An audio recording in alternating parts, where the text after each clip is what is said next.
everybody, I'm Latrina Patrick. Welcome to day 81 of our 90-day grant writing tutorial. Today I want to talk to you about discretionary funds.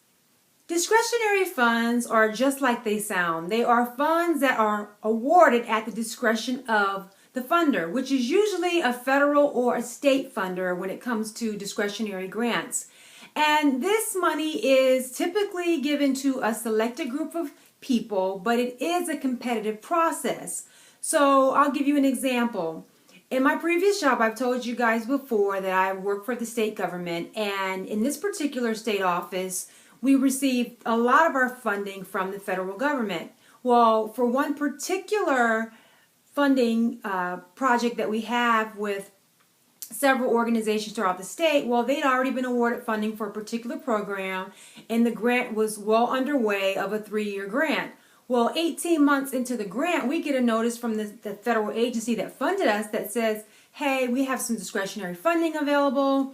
We want all the states that have been funded through this particular program to apply for this discretionary funding. Now, it was a competitive process, technically, but really what it was is that they had, say, 14 organizations or 14 states that they had funded that were being asked to apply for this discretionary funding, but they were going to only award 13 grants. So it was competitive, but there was going to be one state that probably wouldn't get it. So they pretty much had who they were going to give the money to in mind, meaning the states, each of those separate states.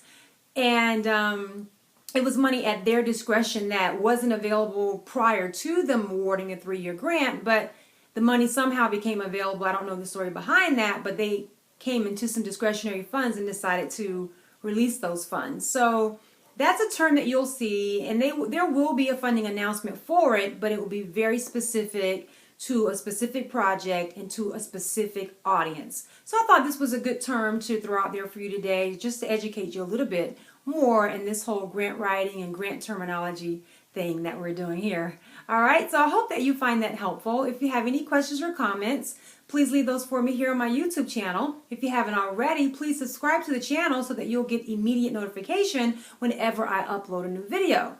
You can also go over to my website to subscribe to email updates so you'll be notified whenever I send out the agenda for that week about what's coming up in the tutorial. So you want that, go over to my website at www.greatervisionconsulting.com. And while you're on the site, check out my bio, my experience, and most of all, the services that I offer, because I love the opportunity to work with you and your organization. Well, that's it for today. I look forward to seeing you back here tomorrow for another great tutorial. Talk to you soon. Bye.